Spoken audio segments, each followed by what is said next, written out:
Hello, writer friends. Welcome to Let's Write Scripts. I'm Micah Cratty, WGA screenwriter and the head of writing at Arc Studio, which is the best screenwriting app in the world.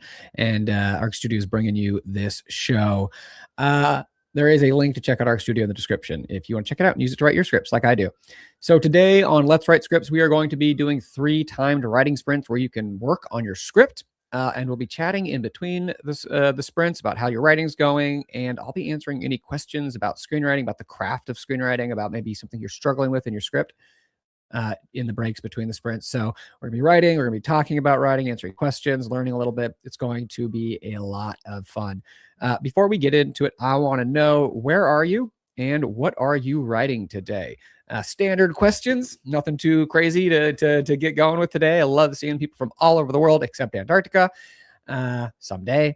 And I also love seeing what people are working on. Are you working on a feature? Are you working on a pilot script? Are you working on a web series or a short film? Or maybe some other kind of creative project. Sometimes people are working on novels or essays or poetry even. And sometimes people are at work on a spreadsheet or something, and they just want some creative company, so they're dropping in. Whatever it is, glad you're here, but this is Let's Write Scripts, so we do focus on screenwriting. That is our raison d'etre. I think I said that right and use that in the right context. If you speak French, let me know. Maybe you're joining from France or from Quebec or from one of the other French-speaking parts of the world. Anyway, so where are you and what are you writing today? Let me know. And also, like, where in the process are you? Are you outlining? Are you brainstorming? Are you revising? You know, what are you doing? Are you writing your scenes? Are you doing a vomit draft? And then we also have a discussion question. This is different every week. And the discussion question is more just aimed at getting our brains warmed up, because kind of probably whatever you were doing right before this, it wasn't writing. Maybe you haven't written in a couple days. Maybe it's been longer. And so you really have to like get the rusty wheels moving in your head. So today's discussion question is just, how do you brainstorm? It's more of a process question.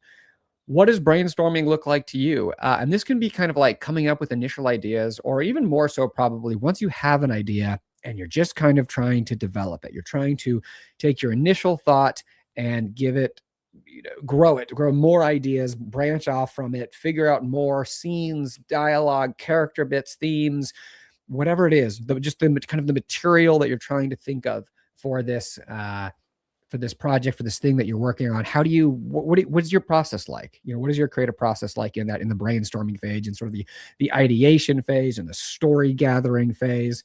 However you want to think about it. Let me know, and I'll share some of my thoughts about kind of how I do that. So where are you in the world? What are you working on? And how do you brainstorm? If you're feeling it, please like this video, hit subscribe, turn on all the notifications, all that great stuff. And of course, during the second break, I will show the sandwich of the week. If you're a regular, you know what the sandwich of the week is. If you're new, you're gonna have to wait a little bit until that second break in order to figure out what that means, the sandwich of the week. So let's see here. I'll answer these questions because, like, if I'm asking you to do it, I should do it too. So I'm in Los Angeles. Beautiful, beautiful spring day. Really lovely weather. Actually, it's been kind of cold. Weirdly, we had a heat wave in April, and now it's like chilly. Actually, I wouldn't say cold because people from the rest of the world get mad at me when I talk about it being, but it's like 50 degrees in the morning, which in LA is very cold because we don't have the appropriate clothing for the weather. And it's also, our houses are like poorly insulated. So I'm in LA, beautiful day. And yeah, I'm working on this script. It's this feature that I had finished a pass on, and I'm kind of shaping it into a first draft. It was too long, and there's some holes in it. I just kind of wanted to get to the end and then work on it. So that's what I'm doing. And it's been a crazy last week for me. So I've done very little writing. I've been in very just life stuff. And so it's going to take me a minute, like, to just get back into it. I was like, oh my gosh, what was I even working on last time? Because I'm used to writing almost every day. And now it's like, when it's been a week, I'm just like, what is the script? So I think the first sprint for me, our like introductory time sprint, the 15-minute we do at the very beginning, is just going to be me kind of wrapping my head around even where I am, what I was working on. Yeah, love to see everyone in the chat. Shoko in Ireland doing some edits on an old screenplay. Lots of mistakes in it. I always think that's great. That just shows how much you've grown. Aquarian Girl, snowing in Boulder, Colorado. Okay, so there's some chilly weather. My 50-degree weather over here in the mornings is probably not that meaningful then. Tessa's working through some feedback on a pilot in Studio City. Haley is waving hello from New York City, the Big Apple. 2 main projects are feature medical thriller for producer and co-writing, producing, directing a short comedic film because we need comedy. We do need comedy. Cash is in Arkansas working on a series. Esther is putting her brainstorming hat on for a television show that she's working on right now. Ryan Withini in New Jersey is writing her short, intended brainstorm by fantasizing it to see if it works. Oh, I love that. Yeah. Just playing it out in your head. I think of that as like daydreaming, but that's one of the tips I was going to share too, is I love just, sometimes it's like literally just like staring at the wall. Sometimes it's taking a walk or doing some sort of mindless task. Like I know sometimes people like to do puzzles, even some sort of physical thing that just, or you know, or like whittling, whatever it is, just kind of some sort of like thing that lets your brain, or like being a passenger in a car or on a train or something like that, staring out the window as the world passes by, are great for kind of just letting your brain roam and picturing things. I like that. Brian is working on his graphic novel in Jacksonville, and he's brainstorming. He compiles and dissects them. Interesting. Cool. Juno in Massachusetts is working on her book again. This group is for sure getting a shout out in the acknowledgments if I ever finish it. I mean, that's pretty cool. I'd love to be in more acknowledgments. One of my buddies is working on has a film that's being released, and I saw a cut of it, or like I'm in the acknowledgments of that because I gave him feedback, and it's just really cool. Like, oh, I'm in the credits of a movie for that. That's fun.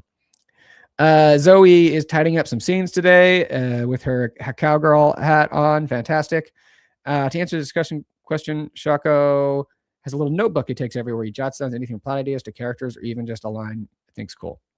I had that for years as well. I mean, I have an iPhone now, so I just like write things on my phone. But for years, I had little notebooks I kept in my back pocket that would like curve to the shape of my butt, basically. And I actually just came across a bunch of them because one of the reasons I've been so busy is I'm moving. Still within LA, just to a different place. And so it's just been packing. It's been such a pain. So haven't been able to write much. But I was like going through and found some of those old ones, and it's they're like kind of disintegrating and falling apart. They weren't in great condition, but it is kind of fun to like find your old ideas from years ago. Christopher loves films. So do I, Christopher. And so Michael loves films too. Working on your short film that you hope to shoot in the summer. Oh, that's so cool. I mean, that's one of the great things about short films is that you can make them. And so many things, you know, one of the hard things about screenwriting often is, you know, if you're working on pilots and features and stuff, you can write this thing that it's, you know, the making of it can seem so far away. And with short films, it's fantastic is that if you write something feasible for yourself to shoot, that you actually can like realize and bring it to life. So that's awesome, Chris. Cash tries for brainstorming. If I try to force a brainstorm, it doesn't work. So I just kind of wait till I get an idea. It usually happens when I do something boring like mowing or long car trips. Yeah, that's what I was talking about. Like mowing a lawn, that's the same thing. Anything that like, it's like you want your brain to be slightly occupied, but not like overburdened, right? Like if it requires a lot of concentration or like thought, you're figuring things out, then like your brain's very engaged. But if it's just doing something kind of, and you can have it slightly engaged, it allows you to sort of like take the pressure off the idea. It just sort of like loosens your brain a little bit and kind of allows things to like slide into your head, which is pretty cool. Lisa S, or maybe Lisa's, maybe you're multiple Lisas all together, which is fun. Like a whole pack of Lisas working on the second draft of your screenplay together. That's how I'm going to choose to imagine this, Lisas. But Lisas, they are all working on a second draft of a screenplay, and hopefully they can put their heads together and really write a great draft.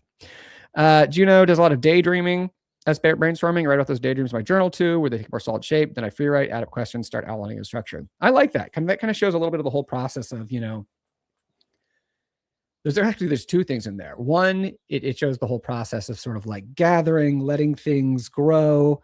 And then once you kind of have the material, trying to then shape it, which I like. But it's also something that was one of the tips I was going to give is taking your time for things. It's like not rushing it.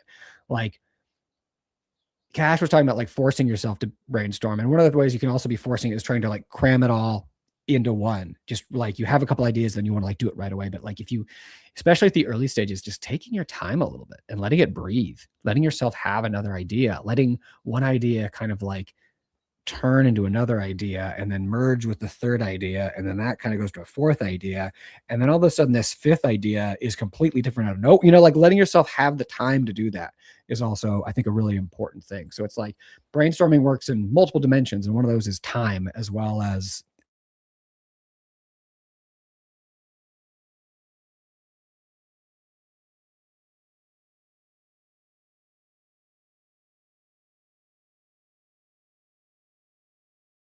Sorry, guys. I just got kicked out of the studio here for a second. I don't even know at what point you were stopped hurting me. Anyways, I was talking about time. Yeah, Juno does brainstorming, so hopefully you heard that. Julio, hey, glad you're here. Kat in New York is working on a screenplay. Strategies: panic, ruminate, cry under desk, return to laptop. I love that panic and crying under your desk are separated. You have like a nice little step in between there of ruminating. But you can't have it all be negative. You got to like break up the panic and the crying under your desk with a little rumination. Sheila in Chicago, doing a reread of a feature after some recent changes from feedback. Cool. Hope you get some good insights as you go through it. Christopher, for me to get demotivated with all the technical things filmmaking. Oh, you get demotivated with all the technical things filmmaking since I wanted to be a writer director. It can be hard. Yeah. I mean, one of the things I would say, because you were talking about making your own film, is that like focus on what you're good at and try to surround yourself with people who are good at other things. Like I've made some short films. And one of the things that was key for me in making short films is just like having a DP or cinematographer that was very good and that I could rely on for those things. And like I could focus on like the story and the character kind of stuff because I am not a technical person at all. And so I totally get that. Like technical things stress me out. So having people you can rely on is really helpful for that. Chris in the UK, life got in the way for a few weeks. I get that, but it's good to be running headfirst towards your feature again with fresh mind. Fantastic. Well, hope you get some good progress today. For Zoe, brainstorming comes through inspiration and daydreaming, but it's got to come naturally. Otherwise, the process tends to stall for me. Totally get that. Nexus Studio has been on a writing break during exam, so no idea what we're working on today. Well, maybe you'll do a little brainstorming. Shall we say? Maybe this will inspire you on this. Synth is trying to join these sessions more regularly. Love to have you. From the Netherlands. Fantastic. I don't know any Dutch. I was going to try to do a Dutch grading, and then I realized I don't actually speak Dutch. So I almost said some like Swedish, the one phrase in Swedish that I don't know, because I'm part Swedish, but that's not Dutch. So I got nothing for you, Synth. Maybe I'll learn. Maybe during the writing sprints, I'll Google some Dutch phrases, or you can tell me how to say some Dutch phrases. Brainstorming is so much fun and natural. I just get stuck on it sometimes instead of actually writing. Okay, I'm glad you brought that up, because brainstorming is like so necessary, so fun, and so vital, and such an important part of the process. But it is also a little bit of a trap because it's kind of free and easy, and it's just like you're just like riding this creative wave, and it feels so cool. So I totally get that. But at some point, once you've gathered the material, once it kind of feels like you're just spinning your wheels and nothing new is kind of happening, or you're just sort of like reworking the same things over and over again, you kind of have to stop and actually get to the writing. Emmanuel in Virginia, trying to finish up scripts for season 1 of your web series. Good luck. Sheila, for brainstorming, tried role playing an act out idea. Oh, that's actually really fun. I mean, I guess I just kind of talk to myself, so I do sort of talk out loud sometimes about it. And Emmanuel's also maybe working on a new beat sheet for a sitcom they should have revisited a while ago. Good luck, man. Good luck. Hope you find some golden gems. Sometimes it's like when you look back at old work, you can find some things like, oh, that was pretty good. Kiwi from Rainy, Pennsylvania, writing a feature film for brainstorming, like to daydream and jot ideas in a notebook. Lots of notebook people. That's cool. I like that. If I ever get around to writing my feature film, I definitely have a special thanks. Aw, guys, that's fantastic. What a wonderful goal, just to be in as many special thanks as possible. Like that sounds really cool. No, Lisa, there's multiple Lisas. It says Lisa's 159. So actually I'm imagining there's 159 of you all crammed into your room together. Kelly in Kansas is working on a pilot. Brainstorming, likes to walk, shower, notebook, whiteboard, watching comps. Yeah, watching comps and is also really is good. Sometimes people can be worried about that because it's like they don't want to inadvertently steal things, but I don't think that's much of a risk personally, because if you just watched it, like you're not like if you just watched a movie where a thing happens, you're not going to put that thing in your script because you know where it's from, right? But I really do feel like sometimes you can see things structurally, or you can like something could spark an idea, or you'd be like, oh, that's interesting. Why did they do that? Or like, or that character is interesting, or I really like how that character had this really distinct viewpoint, and how that, you can just take little bits of inspiration like that, which I think are pretty cool. Kat likes reading text aloud for reworking dialogue during brainstorms. Content can read beautifully, but then surprisingly difficult to say out loud. Yes. Also, reminder, in Arc Studio, we do have the table read feature now, where you can like have the voices read your script aloud, which is pretty cool. Sorry guys. Yeah, I got kicked out of the studio here for a second, but I am back. All right. Tizzy, struggling with isolation and trying to write my screenplay. I feel like having someone to bounce ideas with is really important. How do I not go insane right on my own? I mean, this is a fun place to be every Wednesday too, so you're not on your own. But yeah, I mean, it is interesting. Like, I mean, one of the things also is that getting the ideas onto paper. And that's one of the reasons why I feel like where brainstorming can go bad sometimes, where it feels like suddenly you're in an echo chamber and it's just your own voice, like, bouncing around. So like focusing on the work, focusing on getting a draft out, and then having something to work with and revise can be helpful. We'd like the Swedish braids. I don't even remember. I actually think it's wrong now, but like it was like the only two things that like my mom knew, because so my grandpa was Swedish.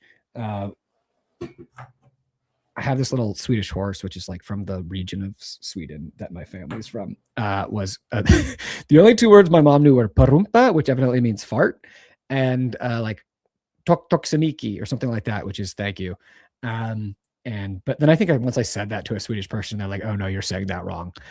So I think I speak even less Swedish than I think. There you go. All the Lisas are asking, is there a limit on words or pages for a screenplay? My vomit draft was 48,000 words, and I'm struggling to get it lower. So word count is more of like a novel thing. Screenplays do tend to go in terms of pages. And so it sort of depends on the kind of screenplay you're writing. An average is around 100 pages, but there are if it's 90, like a nice tight 90 for like an action type thing, can be really good.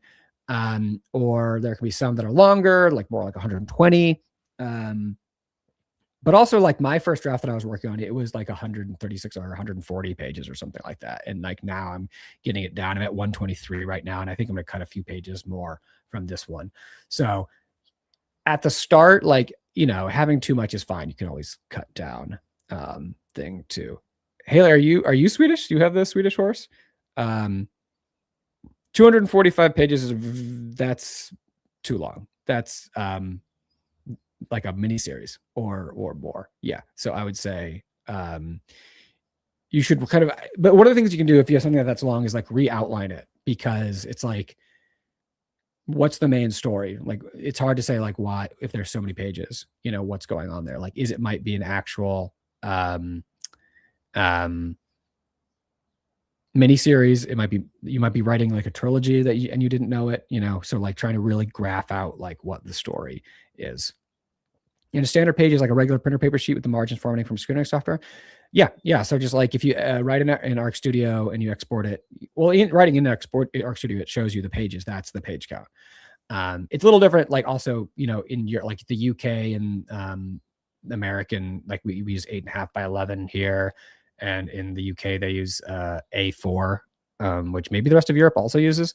Which I think kind of, it's just a different type, like shape, but I think it's roughly the same. But yeah, in the US, it's just 8.5 by 11 with the 1-inch margins. Yeah. All right. Well, we are going to get into the first sprint. I'm glad you all are here. It's really fun chatting with everybody. But I think we need to write, right? Because that's what we are here to do. So I think we are going to get into the first writing sprint. And like I said, we start with a 15-minute writing sprint. It's the warm-up one. The music's pretty chill. It's pretty, it's pretty like lower the bar, basically. It's just like get your brain in the right space in the 15-minute sprint. That's how I like to think about it. So fire up your Arc Studio, or if you're writing by hand in a notebook, get it going. And we are going to get into the 15-minute writing sprint. And I'll catch you guys on the other side, and I'll answer more questions. 15 minutes on the clock. Let's do it.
that is the end of the first writing sprint here on Let's Write Scripts. I want to thank you for all joining in together with me to say that in unison across the world. If you did join during that writing sprint, this is Let's Write Scripts, brought to you by Arc Studio Screenwriting Software. I am Micah Cratty, a WGA screenwriter and the head of writing at Arc Studio. If you want to check out Arc Studio for writing your script, there is a link in the description, or you can go to arcstudiopro.com. It's a really great app. It's what I'm writing in right now. If you did that writing sprint, I want to know, how did it go? Are the muses with us today? Are the synapses firing? Is the brainstorming paying off that you did before? Are ideas flowing, or are ideas being executed? Are scenes coming to life? Are revisions tightening things and heightening things and deepening things? Is your vision coming to fruition, or not, or none of those things happening? Is it just a slog through muddy swamp with mosquitoes and metaphorical alligators, and also metaphorical mosquitoes? And if you are struggling with anything, is there anything particular in your writing, in the craft that you're dealing with? Any questions about, I don't know, your characters or your scenes, or how to write the scenes, or how to write the structure?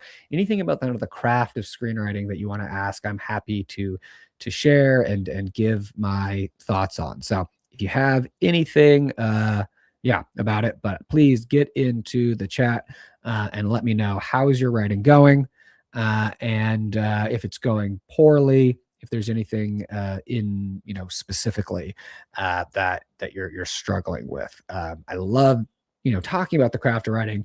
That's kind of like, I don't know, I feel like the three main, I don't know, I just threw that number out there. I might find there's more than three things I'm about to say, but the three main points of Let's Write Scripts for me is, one is just to give people an opportunity to write. Two, the community, the just connection of other creative people. And three, an opportunity to learn and discuss the craft. So any opportunity, any questions you have, other people might also be having those kind of questions about character, about scene structure, about story structure, about pacing, about, all the things. So please get into the chat with any questions, and then let me know. That was a good sprint for me. I kind of, like I mentioned before, I've been very busy with moving stuff. So I haven't been writing much recently. So I was like trying to get my bearings, and I had some major big work I was working on before, but I had also just had this thought about, like, just kind of a moment I wanted to play with in my script. And so I just sort of decided to work on that, because it was something more of a contained thing to start with. Sometimes when you're trying to get into it, it's overwhelming to start with this big thing. So there was just this one kind of sequence, one little it was a couple of scenes, I guess, 2 scenes, but this kind of one thing that I wanted to work on. And so that's what I was working on, and it was coming together, and I'm actually I think it's gonna be cool. I'm happy with how it went here. Let's see here. For Cash, he finished his episode called Code Open. Kelly had a bad sprint, but high hopes for the second one. Fantastic. Brian, it was beneficial. Not quite as effusive as some of the other sprints you've had, Brian, but beneficial, still good. Tessa, the muses are musing. Pen is flying through this paper. Fantastic. Nexus bounced between your two series, make connections, link further. Went well. Fantastic. Shoko, his fingers moved swiftly along the keyboard as he zoned in on a screenplay. Yes, the most exciting movie ever. Screenwriter, the feature film extravaganza. 2 hours of watching someone at their laptop. I love it. Esther, it went well. Got down a short summary of the world and the first episode. Cool. Kiwi had a good sprint, rewriting a scene after writing it. Didn't work out as planned. Well, that happens a lot. Took the characters out of character, sort of revising where it went wrong. Awesome. Emmanuel, applying the but therefore rules is really helping me out. Just trying to figure out how to end it. Like, when do you know when it's the last therefore, if that makes sense? That's awesome. I'm glad to hear that, man. So what Emmanuel is referring to is this storytelling technique where, when you're trying to link the beats of your story together, or not link them, but how do you go from one thing to another, there's a risk of sometimes you have this happens, and then this happens, and then this happens, and then this happens. And if you do it in that approach, your story can kind of be lifeless. It lacks energy. It just feels like a list of things, really. It's not a story. But with but and therefore, you add complications and then consequences of that. So something happens, but this complication happens. Therefore, this third thing happens. But a complication happens. Therefore, and so if you think about that with your story beats, it really helps to create a more dynamic story. So your question here, though, is how do you know when you got to the last therefore? Yeah, I mean, what it has to do, honestly, is kind of going back to the beginning. Like, what is the big question of your story? Like, what is the journey? You know, you can think of oftentimes as a story as a journey, even if it's not a literal journey, you know, even if the entire thing is taking place in one space, but the character starts here and then goes through something, right? And they've changed a little bit because of it. Oftentimes in classical sort of hero's journey, it ends because they kind of ended up back at the beginning, sort of, but they've changed somehow. So that's one way of doing it. Like when the thing has happened and they're kind of back to their normal a little bit, but they're different. That's one way. But it kind of goes really with like, what is the big question of your story? And once that's resolved, you know, that's kind of when you're at the end. So hopefully that helps a little bit. Do you know the muses are here today? Things been flowing easily. Now I need some dark magic to keep it that way. All right. Well, maybe you could do some rituals or something on your altar, or like, hey, or whatever you have. That's your that's your writing process. Kat, I'm finding the exposition order tricky. Do you give the audience a shocking outcome and then explain it after the fact, or unfold the story sequentially? Is one method recommended over the other? Okay. Oh, this is a big question with kind of multiple parts here. I'm finding the exposition order tricky. Do you give the audience a shocking outcome and then explain it after the fact, or unfold the story sequentially? I mean, they're both. I mean, you'll find stories that do both things, right? I will say, though, like that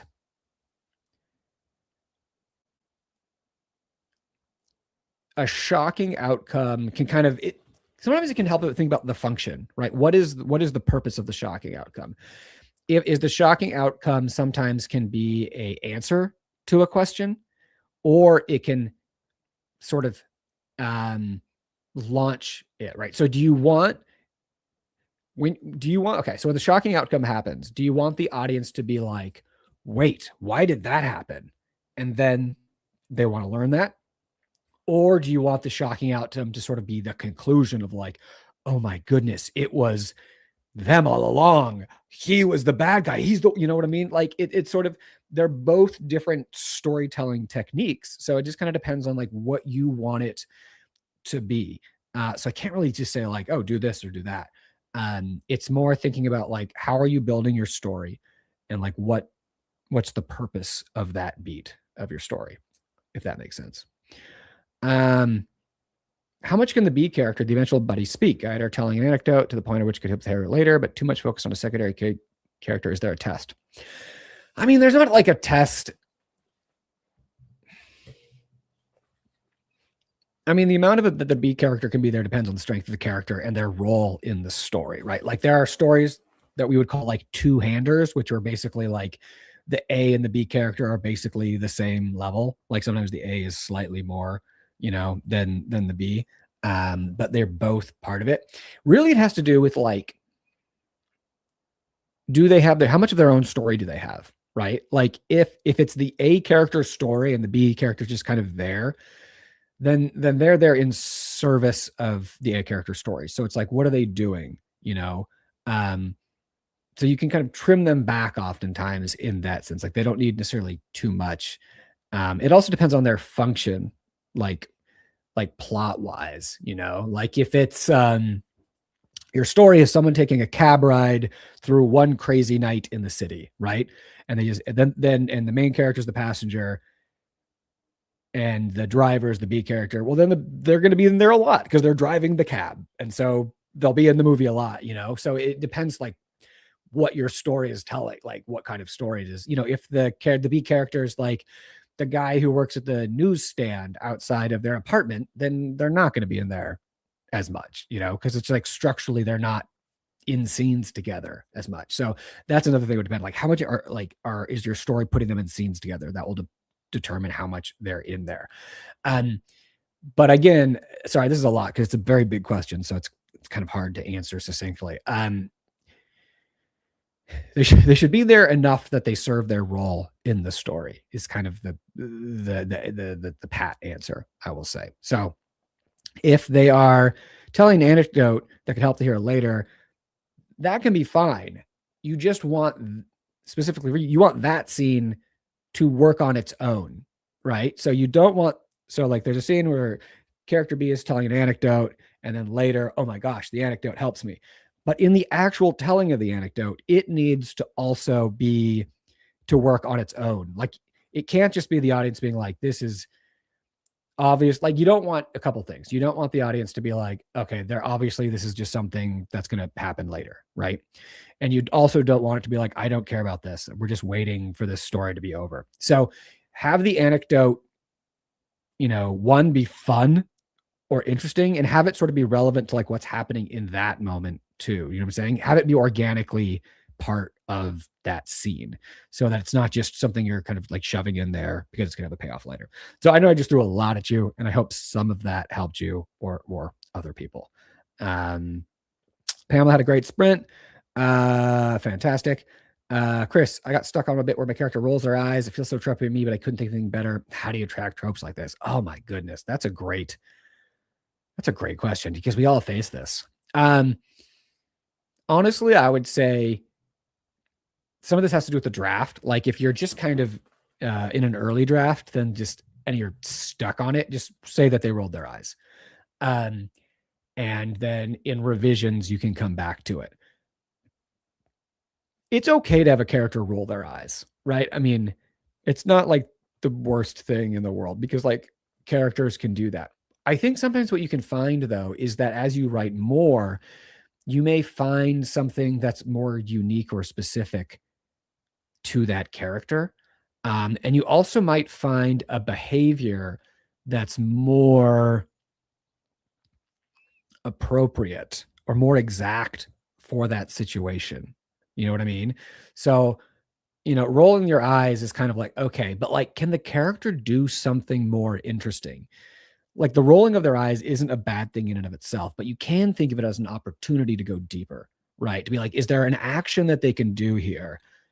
Is there some way they can interact with the world that we're in here? Like imagine like, because rolling their eyes, I guess, is sort of like a static thing. Like they're just kind of standing there and they roll their eyes. But like sometimes it's like, can they be doing something else that shows, that they don't care, or that they're not paying attention, or that they're just being dismissive of this thing, like imagine a parent, so rolling their eyes, I guess I'm just stereotypically, I'm thinking of like a teenager, right? So imagine like, a teenager is their dad's talking to them and like they're rolling their eyes.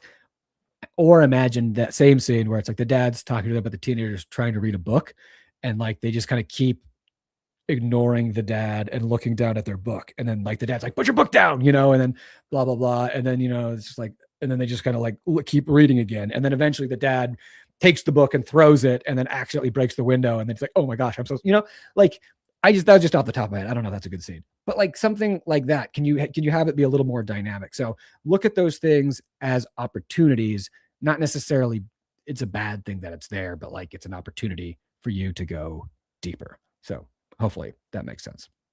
All right, cool. Let's keep this energy going. Let's do another write sprint. We are going to do a 25-minute write sprint right now. This is the Goldilocks one because we're warmed up, but we're not too tired. It's perfect. This porridge is just the right temperature. This bed is the right size. Or wait, no, the bed was the firmness for Goldilocks of the 3 beds. What was it? It was the bed, the porridge, and what else did Goldilocks do when she broke into those innocent bears' house? I can't remember. It doesn't matter. Anyways, she did a write sprint. Yeah, she did a 25-minute write sprint. So that's what we're going to do right here. So, oh man, that's good. This is some really good questions, guys. I hope some of my answers were helpful. But we are going to get into it now, and we'll chat one more time on the other side of this write sprint. I'm going to put 25 minutes up on the clock. We'll catch you guys on the side. I'll put the sandwich of the week. We'll chat a little bit more, but I'm so glad y'all here. It's going to be a great day. Let's do it.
All right. That is the end of the second writing sprint here on Let's Write. I hope you all said scripts when I pointed at you. If you didn't, I'm very disappointed. Anyways, welcome to Let's Write Scripts. If you just joined during that sprint, this is a weekly live stream screenwriting show here on the Arc Studio Screenwriting YouTube channel. Every Wednesday at 1 p.m., we do timed writing sprints. We talk about screenwriting. I answer questions, and we hang out and have a good time. And it is a lot of fun. And if you did that writing sprint, I want to know, was it a lot of fun? How did it go? If you were struggling in the first sprint, did things turn around? Did you have an epic comeback in the second sprint? And vice versa. If you had a great first sprint, did things take a turn for the worse? Did you take a nosedive in the second sprint? Were you struggling with anything? And if you are struggling with anything in particular, yeah, feel free to ask any questions about the craft. We've had some really great discussions so far. So if you have anything else about the craft, particularly of screenwriting, let me know. And then I'll also show the sandwich of the week in just a moment. A couple quick announcements. Let's Write Scripts next week and the week after. And then I'm going to be gone the week after that. So on the, what is that? The 27th, 28th, I think. Well, let me look at my calendar. Wait, I can just click on this. Nope, that's not a calendar. I don't know what dates are anymore. Yeah, 13th, 20th, 27th. Yeah, that's how math works. I can add 7 at a time. Yeah, on the 27th, I'll be off. I'll be on vacation. But the 13th of next week, the 20th, and then June 3rd, we'll be doing it. But the 27th, just as a heads up, I will be on vacation. Yeah, so that is that's the announcements. Seeing people in the chat here. What are we doing here? New idea shut my mind, so that time went too fast. I love that. Yes. My new studio will not have my lovely gold background. Yeah. So when I move, so next week, this is the last week I'll be in this room here. The new one will have a white wall behind me, but probably some of the same art. I don't know exactly what it's going to look like yet because I haven't set it up, but it'll probably be pretty similar to this, but without this golden hue, unfortunately. But it'll still be good. I know it is the end of an era. It's like so many Let's Write Scripts have been done in here. So it'll be a bit of a change. Let's see here. Manual started a little bit this time. Figured out I wanted to end it, but this time I was struggling with the dog. Look, that's real. That's how it happens. You have good sprints and you have bad sprints, and you crack it and it goes it goes better. Yes, end of one era, start of a new era. I love that. It's a new chapter in Let's Write Scripts. Kat had a question. As I'm writing, I notice I have an idea in mind for how a character will react to a piece of news or a situation. Do you annotate that explicitly in a script, or hope it all comes through in context? I'm not sure what you mean, because when I first thought this, I thought you were saying, like, is this a thing that's going to happen? Like they're going to get this piece of news or a situation? Or is it just something in your head for you just to know who the character is? So do you annotate that explicitly in a script, or hope it all comes through in context? Because that makes me think it's just sort of, you're just kind of thinking about who they are. I'll answer both questions, I guess. I mean, if they're going to react to that, then yeah, just like jot it down and have it ready for when you get to that. But if you're saying, I mean, it's good to know for you, but like if that's not going to happen in the story, then it's not really going to come through, if you know what I mean. Like if you can use that yourself in it, but I guess what you're saying is that, like, if you say like, this is the kind of person who, if this happens, they would do this. And like, if it's like a line when you're first like introducing a character or something, you can sometimes say that, it's like, they're the kind of person who, this. You don't want to go like too in depth on that, but sometimes you can just have like a little phrase or a line and try it out and see if it works. I think maybe that's what you're saying. Because the more I talk about it, that makes sense as a question. So yeah, I mean, it kind of depends on what it is. I mean, anytime you can actually show something, obviously that's great, but you can sometimes have a little phrase kind of describing who they are. For submitting scripts, yeah, I mean, there's a lot on Let's Write Scripts. I tend to focus on this is more of a craft focused event. I will say I have some other Q&As I've done. There's one with Franklin Leonard, the head of the Blacklist, the founder of the Blacklist, we talked about this kind of more in depth, and you can get some more context. But yeah, I mean, there are different things, but it's a challenge. Like, it's not like an easy thing to do, but like you can get some more ideas from that interview I did here. Let's see here. And my new walls should be a shade of gray. Are all walls are shades of gray. Yeah, it's white. I mean, the new place, the floors are gray actually, but we're gonna have lots of cool rugs. But I don't know if I don't think I'm gonna paint. Like, I painted this one, but I don't think the new place I'm going to, because I'm tired. But I will have some good art, I think, up there. Wishing great karma. Yeah, maybe some. No, I don't think I am gonna paint. I don't know, but I do. Yeah, I think I'll decorate. Yeah. All right, cool. Well, let's throw the sandwich of the week up there. Yeah, we're almost out of time here, but we're gonna do one more sprint too. So this is the sandwich of the week. This is ciabatta, created by me and eaten by me. Yeah, I got some big fluffy ciabatta bread. We got turkey and turkey bacon, and you can see some of the mustard seeds there. We got pickle, we got Italian greens, avocado, sun-dried tomatoes, mayo, mustard, olive oil.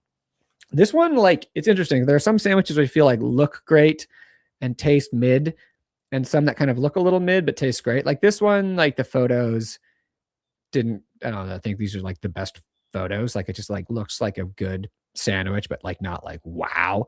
But this one actually tasted, it's like lightly toasted ciabatta with olive oil on it and the mayo and mustard and the stuff. And like, it was just a really good sandwich. Like, lightly toasted ciabatta is phenomenal.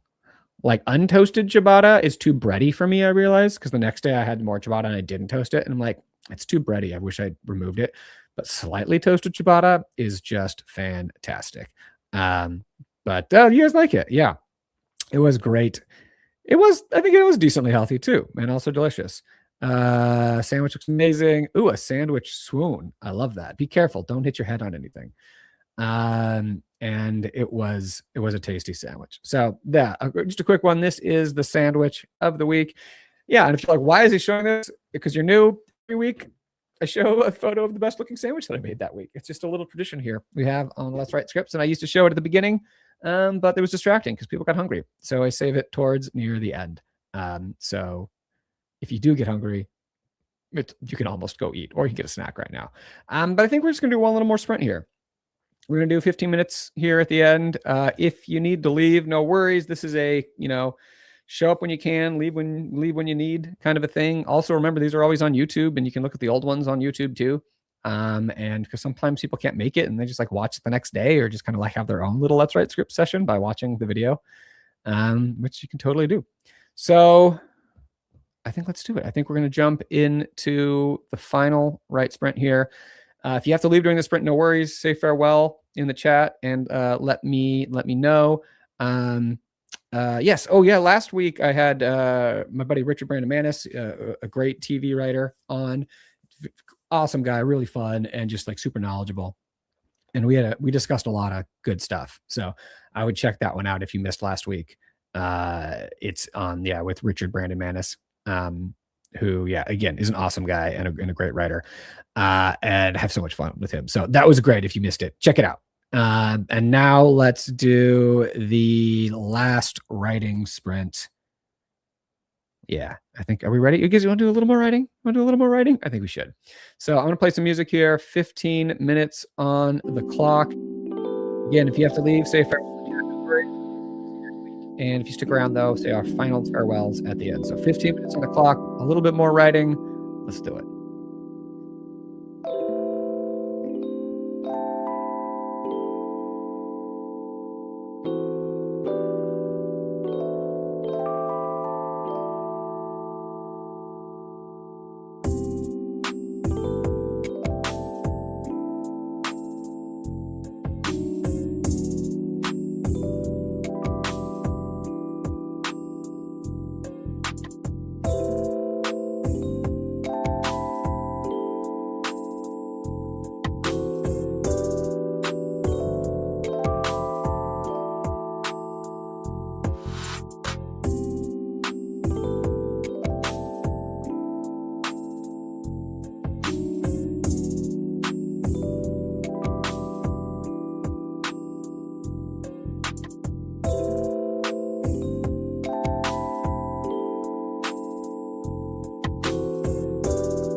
All right, and that brings us to the end of Let's Write Scripts for Wednesday, May 6th, and the era of me hosting it in this office, because I will be in a new place next week. I want to thank you all so much for being here today and every week. I know some of you guys have been coming for, over a year now, for months for some, weeks for some, and we can say years now for some, which is so cool. So excited about this community and so excited to see you guys every week. Please join me next week when I'm in a new place, but we'll be doing the same writing and have the same creative energy and joy that we bring to this here.